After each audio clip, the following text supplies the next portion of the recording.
The Beastwoman guard started purring when I teased her. Now she won't leave my side. HFY Sci-Fi Stories. The great station of Aranth hung in the quiet darkness of space, a giant wheel of metal and light spinning above a blue-green world. Hundreds of species passed through its wide gates every day, their voices mixing into a constant hum of languages. For most, it was just another hub in the interstellar Concord. For humanity, however, it was something far greater, the first true step into the unknown. Captain Marcus Hale stood near the viewing glass as his transport slowed and locked into the station. He was a diplomat, not a soldier, though his military title was kept for formality. His role was not to command fleets or give orders, but to speak for his people, in a place where they were still very new and very small. He knew the other species of the Concord did not take humans seriously yet. Some saw them as weak, too emotional, too unpredictable. Marcus had come to change that impression. The docking gate opened, and he was met by a group of guards in dark armor. They were not human. Each stood a head taller than him, their movements smooth and silent. Their ears were sharp, their tails swayed behind them, and their golden eyes glowed faintly under the lights. These were the Falerians, a warrior species known for discipline and pride. The Conquered trusted them to maintain peace in such places, where politics could easily turn into conflict.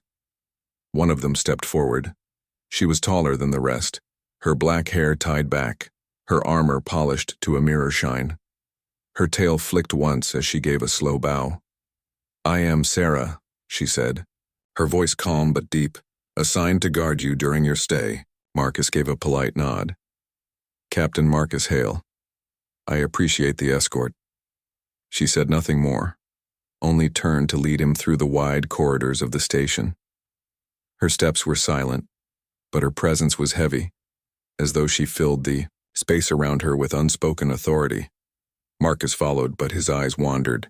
Everywhere he looked, there were sights that still amazed him.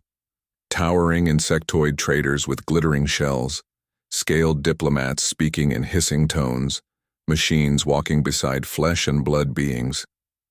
Humanity was a small ripple in this ocean of civilizations, and yet, here he was, walking in the center of it. As they moved through the halls, Marcus tried to break the silence. "So," he said, glancing at Sarah, "is guarding humans considered a punishment or a reward?" Sarah's golden eyes flicked toward him, her expression unreadable. "It is duty," she replied simply. "Duty," Marcus repeated with a faint grin. "Noted, but you must admit it's unusual. Humans are hardly dangerous." Sarah stopped walking for the briefest moment. "Danger is not always measured in strength," she said, before continuing forward. Marcus raised a brow, amused by her seriousness. He had dealt with soldiers before, but Sarah's species seemed to carry pride like a second skin, perhaps too much pride. He let a small chuckle escape as he noticed her tail swaying slightly behind her. Without thinking, he said, "Careful with that tail, someone might step on it." For a heartbeat, Sarah froze.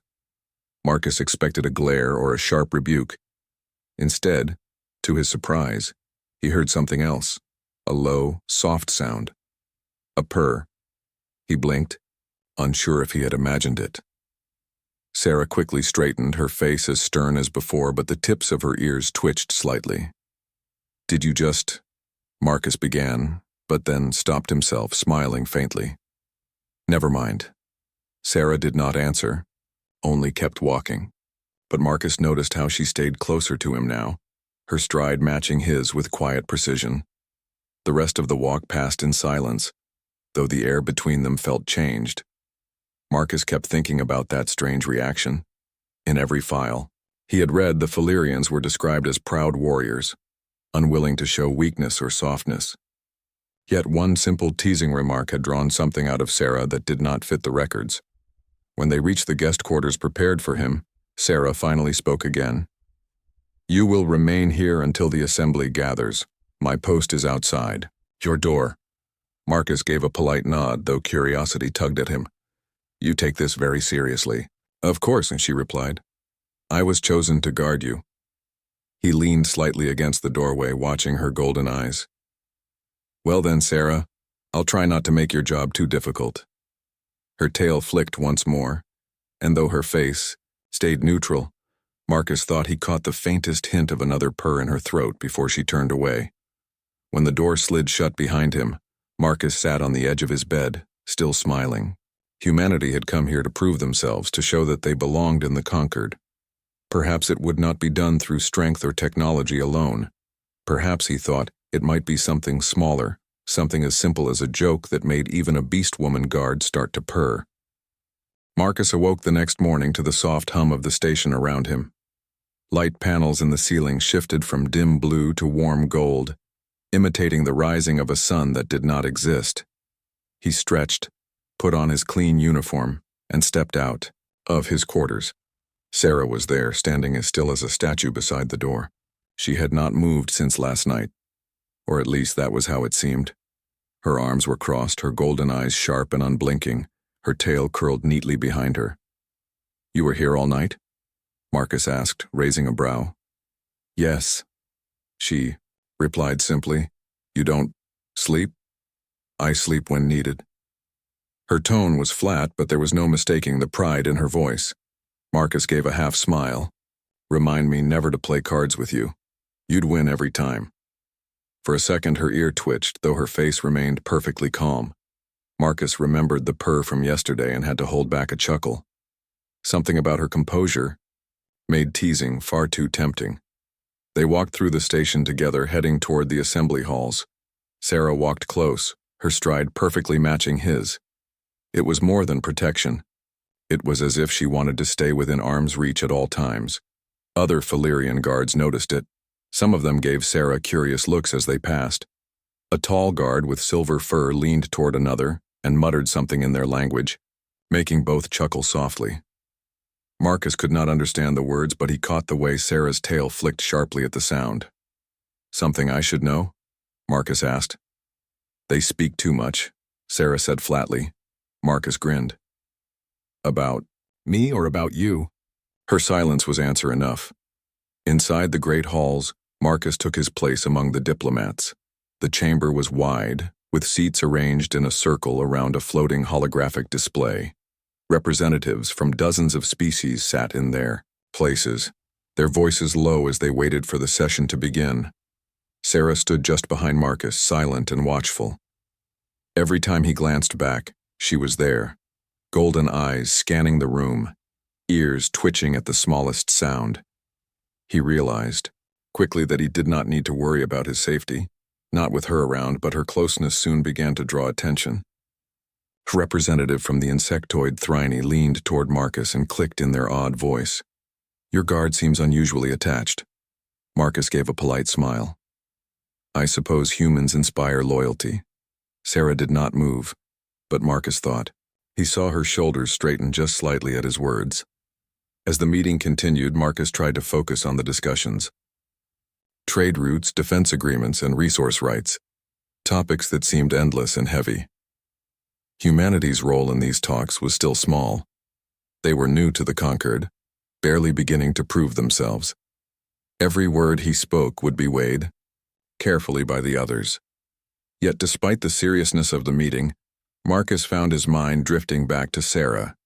Whenever another delegate raised their voice or leaned too close, her tail gave a slow twitch. Whenever he shifted in his chair, she adjusted her stance to mirror him. It was as though she had decided he was not just her charge but her chosen responsibility. Later, as the meeting ended, Sarah followed him out into the corridor. He finally asked, "Sarah, do you always guard so closely?" Her golden eyes met. It is what is required." "Required by who? Your commanders?" "No." She paused as if searching for the right words. "By me." Marcus blinked at her honesty. Falerians were not known for speaking openly about their feelings. Yet Sarah had said it without hesitation. He gave a small smile.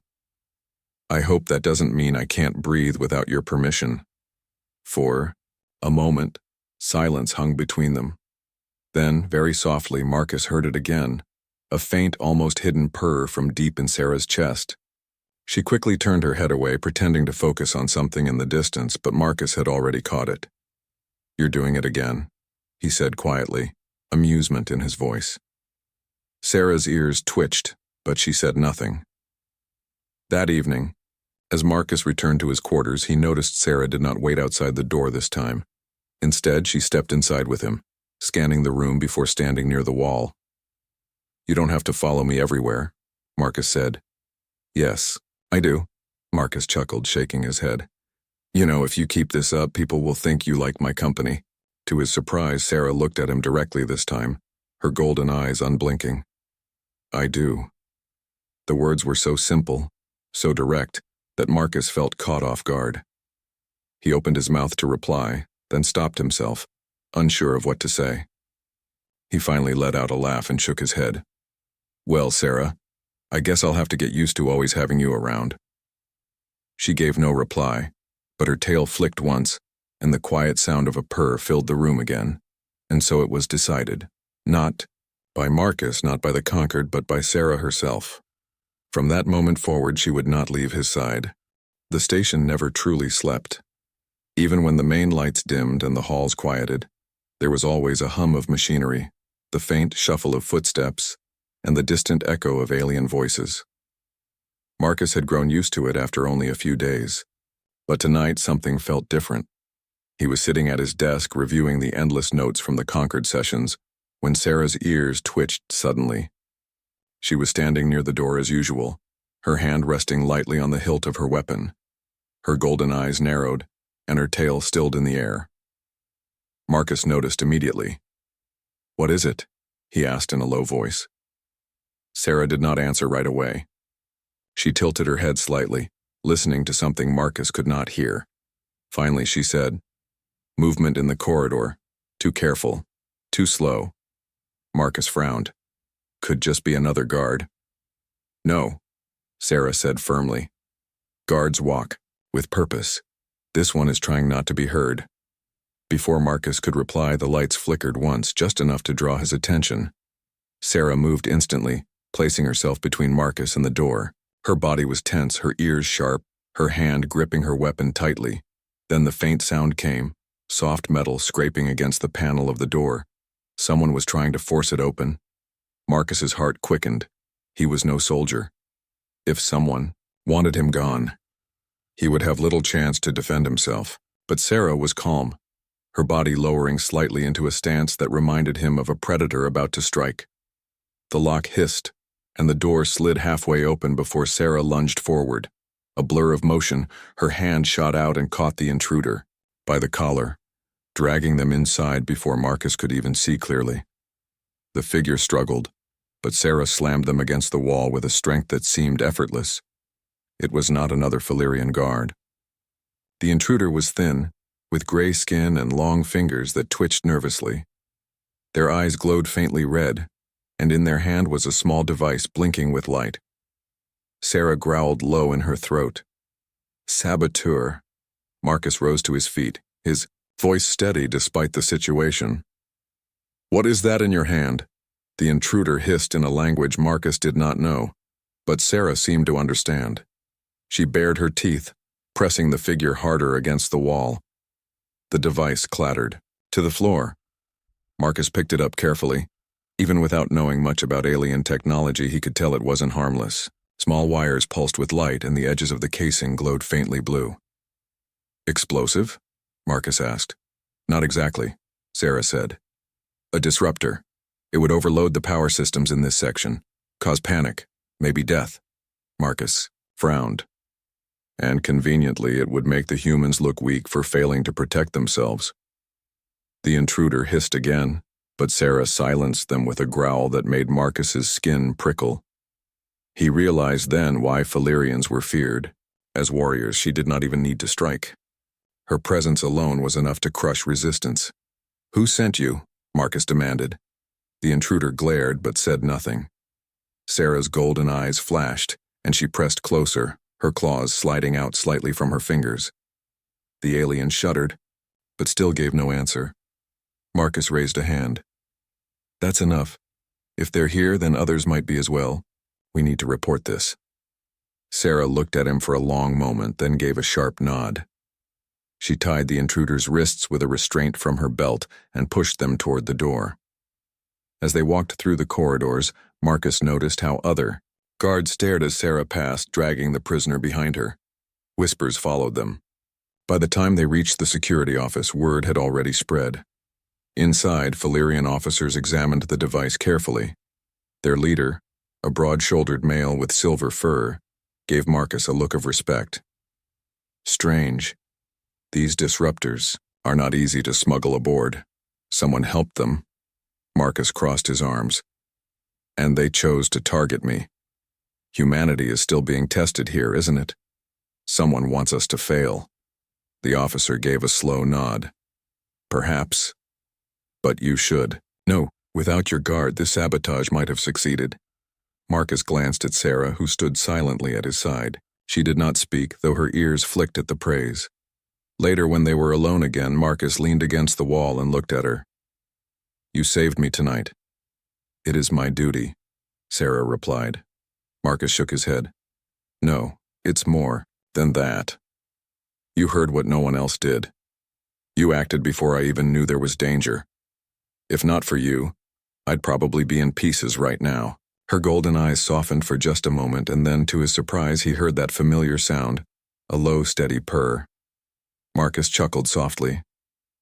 You know, Sarah, if you keep doing that every time I compliment you, I'll have to start doing it more often. Sarah's ears twitched, but she did not answer. Instead, she remained at his side, silent and unshakable. And Marcus realized something important. In this vast concord, filled with species more powerful and advanced than humans, survival might not come from ships or weapons. It might come from something far simpler, the trust between two very different beings, standing together against the unknown. Days passed after the attempted sabotage, but the unease on the station remained. Security doubled in every hall, and whispers of betrayal spread among the delegates. Marcus knew that some factions still wanted humanity removed from the Concord. The disruptor incident had not been random. It was part of a larger plan. Through it all, Sarah never left his side. If Marcus attended meetings, she was there. If he ate in the station's dining halls, she stood behind him. Even in the quiet of his quarters, she remained close, alert as always. It was both comforting and, at times, slightly overwhelming. One evening, after a long day of arguments in the assembly, Marcus leaned back in his chair and rubbed his temples. I don't understand, Sarah. Why would anyone fear humans so much? We're new here. We're small. We don't even have colonies outside our own system yet. Sarah stood near the window, the starlight outlining her tall frame. They fear what they do not understand, she said. Marcus glanced at her. And what is it they don't understand? She turned, her golden eyes fixed on him. Humans are unpredictable. Other species plan their moves like games of strategy. You, however, speak with humor even when surrounded by enemies. You make bonds where others would see only weakness. That unsettles them. Marcus chuckled softly.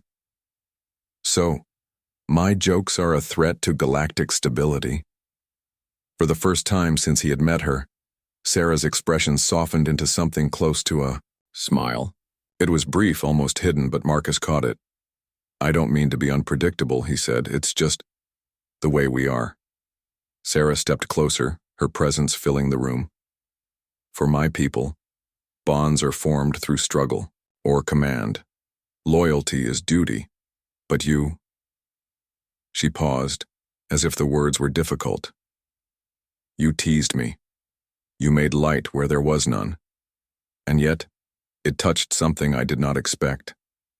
Marcus leaned forward, curious now. Touched what, exactly? She tilted her head slightly, ears flicking. Valyrians do not play, Captain, not the way you do. For us, play is something of the past, a memory of when our kind hunted under open skies. We grew beyond it. Or so we thought. But when you spoke so freely, when you treated me not as a tool of duty but as something more, I remembered, and I could not let go of it. Her words carried weight, more than Marcus had expected. He realized then that the purring, the closeness, her constant presence, it was not simply duty. It was a bond formed by something deeper, something rare. So, Marcus said carefully, you're saying you're here because of my bad sense of humor? This time Sarah gave no smile. She simply stared at him with that calm, steady gaze. I am here because you are different. Because you see me as Sarah, not just as a guard. For a long moment neither spoke. The faint hum of the station filled the silence. Marcus finally exhaled slowly. I see. Well, I'm glad you stayed. There was a faint sound then, the low, steady purr he had come to recognize. Before he could say more, the door chimed and an officer entered, breaking the quiet. Captain Hale, the officer said, we've learned that factions within the Assembly are questioning humanity's role. They claim the sabotage was staged, that perhaps humans brought danger here to gain sympathy. Marcus stood quickly. That's absurd. Perhaps. But words can be dangerous here. You will need to defend your people tomorrow before the Assembly. When the officer left, Marcus turned to Sarah. So it begins. They're trying to frame us. Sarah's tail flicked once. Then we fight back, not with claws but with truth. The next day, Marcus stood before the Assembly. Dozens of alien eyes watched him, some filled with suspicion, others with curiosity. He spoke clearly, presenting the evidence of the intruder and the disruptor device. He explained how the attack had been aimed at creating chaos, not helping humanity. But even as he spoke, he could feel the weight of doubt pressing in. The conquered had existed for centuries, and humanity was still new, still untested. Many were eager to push them out before they could rise too far. As the session ended, Marcus walked out with Sarah at his side. He sighed heavily. I don't think I convinced them. Maybe they'll never accept us. Sarah stopped him in the corridor, her golden eyes fierce. You are wrong. Some heard you today. Some saw that you stood with truth even when surrounded by doubt. That is strength, even if they do not admit it yet. Marcus studied her for a moment. You really believe that? Yes, Sarah said simply. I have seen many leaders, many soldiers, but you, Marcus Hale, stand in a way none of them do. You fight not with blades, but with words, with laughter, with stubborn hope. That is why I will never leave your side. Marcus felt a warmth in his chest at her words. He gave her a faint smile. Careful, Sarah. If you keep saying things like that, I might start to think you actually enjoy being around me. And once again, despite the seriousness of the moment, Sarah began to purr. The gala attack had ended, but its echoes carried through the station long after. Repairs were still being made to the hall, and security doubled its patrols. The conquered leaders spoke of unity, yet their voices trembled with suspicion. The question of who had sent the infiltrators remained unanswered. Marcus, however, had other concerns. Sarah was wounded. Though she dismissed it as nothing, Marcus had seen the way she pressed her hand against her side when she thought no one was looking. The cut across her cheek had already begun to heal, but the deeper bruise along her ribs slowed her movements. For a warrior like her, admitting weakness was unthinkable, but Marcus could see it clearly. He found her sitting in his quarters that evening, sharpening the edge of her weapon with a steady hand. The light of the station glowed softly against her dark armor. You should be resting, Marcus said, stepping inside. I am resting, she replied without looking up. Marcus crossed his arms. Most people don't rest with a blade in their hands. Sarah glanced at him, her golden eyes calm. Most people cannot afford not to. He sighed, moving closer. You took a hit for me. You didn't have to. She paused, then lowered the weapon. I did. Marcus sat across from her, studying her face. Why, Sarah, you could have dodged. You could have let me take the risk. Her tail flicked once, a slow movement that betrayed the thought behind her silence. Finally, she said, because you are worth more alive than I am. Marcus frowned. That's not true. It is truth, Sarah said firmly. The Concord watches you. They listen to you. You change things with words where I only change them with claws. If you fall, your people fall. If I fall, another guard will take my place. Marcus shook his head. You really think it's that simple? Her gaze softened slightly and her voice lowered. It is never simple. But the choice was mine. For a moment, Marcus was silent. Then he leaned back, exhaling slowly. You know, that's the problem with all of this. Everyone keeps talking about humans as if we're some grand danger, some unpredictable threat. But they don't see the truth. Sarah tilted her head. And what is the truth? Marcus looked at her directly. The truth is we're just stubborn. We keep going even when we shouldn't. We laugh when others expect us to break. We make friends where others only see rivals. That's not a threat. That's just who we are. Sarah's ears twitched. And yet they fear it. Marcus nodded. Maybe because they don't know what to do with it. They live by rules, by traditions that never bend. Then humans come along and suddenly there's a species that doesn't play by those rules. It unsettles them. For a long time, Sarah studied him in silence. Then she spoke softly. It does not unsettle me. Marcus smiled faintly. No, it makes you purr.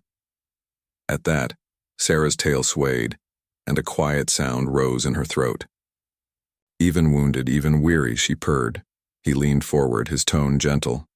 You shouldn't stay on duty while you're hurt. You need time to heal.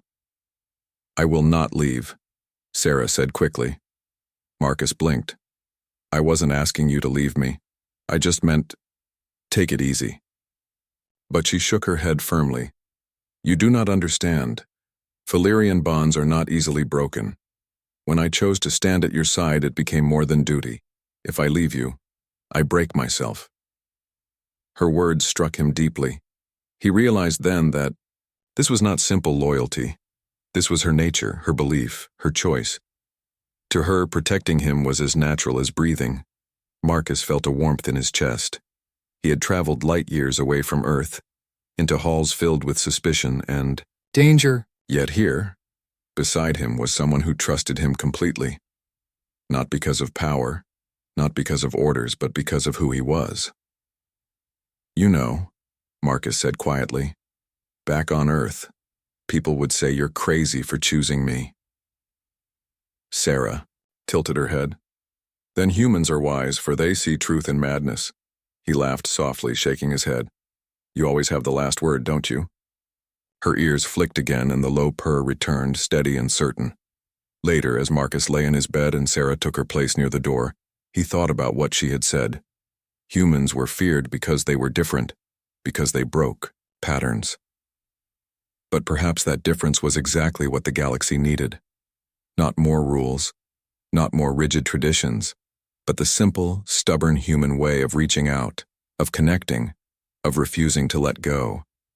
And maybe, just maybe, that was why Sarah had chosen him. The gala was meant to calm tensions after weeks of suspicion and argument. The grand hall shimmered with banners from every species, music from alien instruments echoed through the air, and trays of food, some strange, some familiar, floated past on hovering platforms. Diplomats smiled and exchanged words that hid sharp intent. It was a show of unity, even if unity was still far away. Marcus stood near one of the tall windows, a glass in his hand. He felt the weight of every gaze. Many watched him not as a guest, but as a test. Humanity was still the newcomer, and tonight's gala was another chance for others to judge. Sarah stood just behind him, her tall frame tense, even in this setting of elegance. Her golden eyes scanned the crowd constantly, her ears flicking at every sound. While others enjoyed the music, Sarah studied shadows. You don't relax much, do you? Marcus said softly, glancing at her. Her gaze never left the hall. Relaxation is for those who trust too easily. Marcus smiled faintly. I'll take that as a no. He lifted his glass to his lips, but stopped halfway. Sarah's hand moved suddenly, resting firmly on his arm. Her ears tilted sharply, and her eyes narrowed toward the far side of the hall. "What is it?" Marcus asked quietly. "Too much stillness," she whispered. "Those three near the pillars. They pretend to watch the stage, but their eyes move differently. They are waiting." Marcus followed her gaze. At first he saw nothing unusual, just three figures in formal clothing, their hands folded politely. But then he noticed their subtle movements, the way their eyes flicked not at the stage but at the crowd. Before he could react, the lights dimmed for the main announcement, and the music shifted into a sharp note. In that instant, the three figures moved. Their robes dropped and devices gleamed in their hands, flashing with light.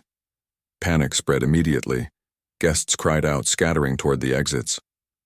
Security guards rushed forward, but the infiltrators activated their devices, sending arcs of energy across the floor. One guard fell instantly, his armor sparking. Sarah moved without hesitation. She leapt over a table, her claws sliding free. As she crashed into the nearest attacker, the force of her strike sent the device flying from his hand. He snarled in pain, but Sarah did not let him recover. Her tail whipped around, striking his legs and sending him to the floor. The other two turned their weapons toward her, but Marcus acted quickly. He grabbed one of the serving trays and flung it at the nearest attacker. The tray spun through the air, clattering against the weapon and knocking it aside for just a moment, enough time for Sarah to close the distance. She moved like lightning, her claws slashing through the second attacker's weapon, tearing wires apart.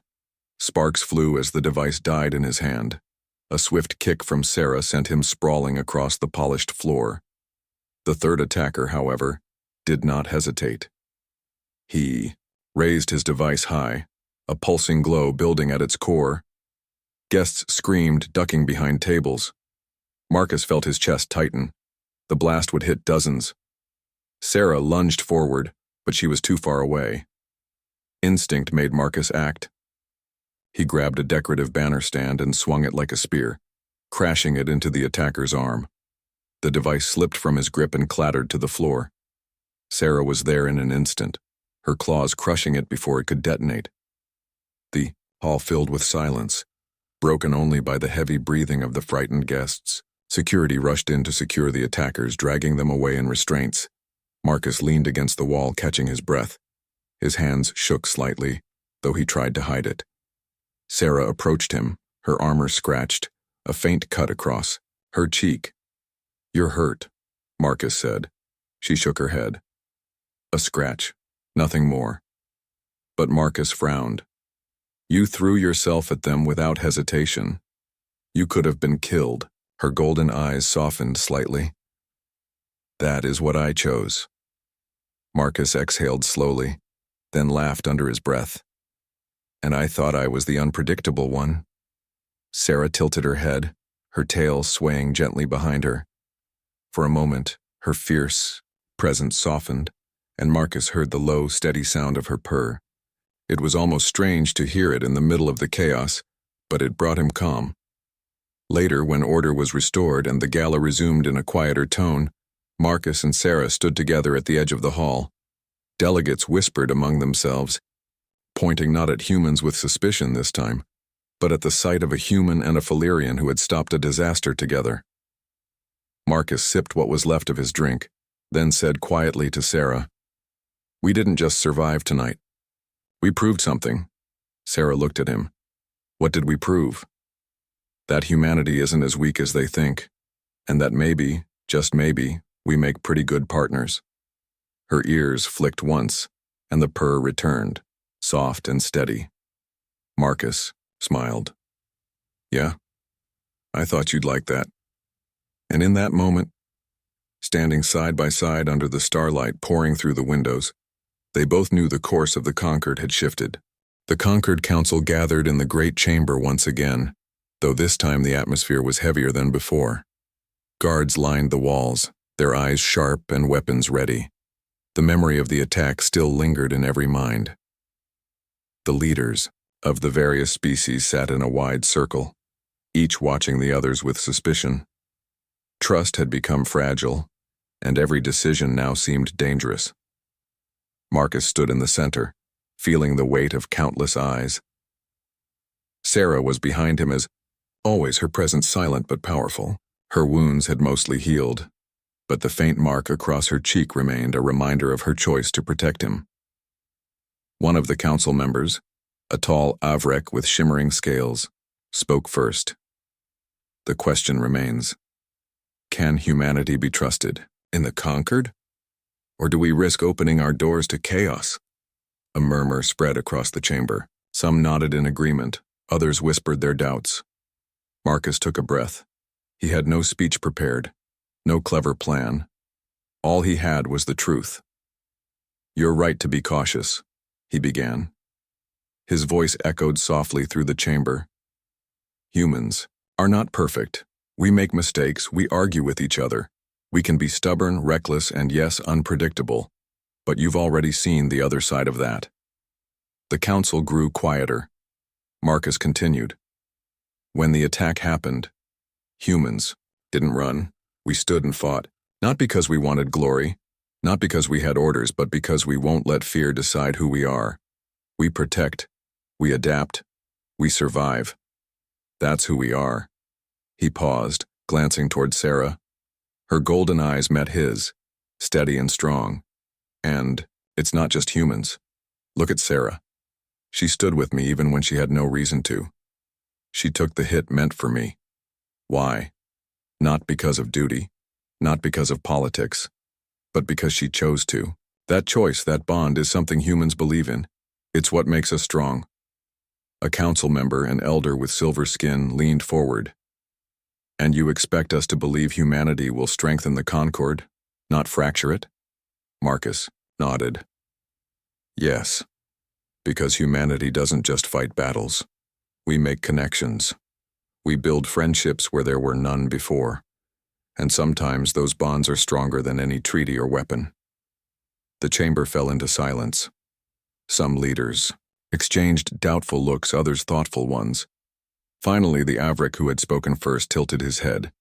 "And what do you ask of us, human?" Marcus straightened his shoulders. "I don't ask for blind trust, I ask for a chance. Let humanity stand among you, not as outsiders, but as allies. Judge us by our actions, not your fears." The silence stretched longer, the weight of the decision pressing on every heart. Then, slowly, one council member gave a nod. Another followed. One by one, they signaled their agreement, though not all did so with ease. When the final vote was cast, the decision was clear. Humanity would be welcomed into the conquered. Marcus felt a wave of relief, but also responsibility. This was only the beginning. Humanity had been given a place at the table, but now they would have to prove they belonged. As the council dismissed, Sarah stepped beside him. "You spoke well," she said quietly. He smiled faintly. "I wasn't sure I could convince them." "You did not convince them with words alone," Sarah replied. "You convinced them with what you are." They walked through the station's long corridors, the lights dimming into evening mode. Marcus glanced at her. "You know you don't have to stay with me forever. The danger's past. You could return to your people." Her ears twitched, and her tail swayed behind her. "I told you once. When I chose to stay, it was not duty. It was bond. If you walk into the unknown, then so will I." Marcus chuckled softly.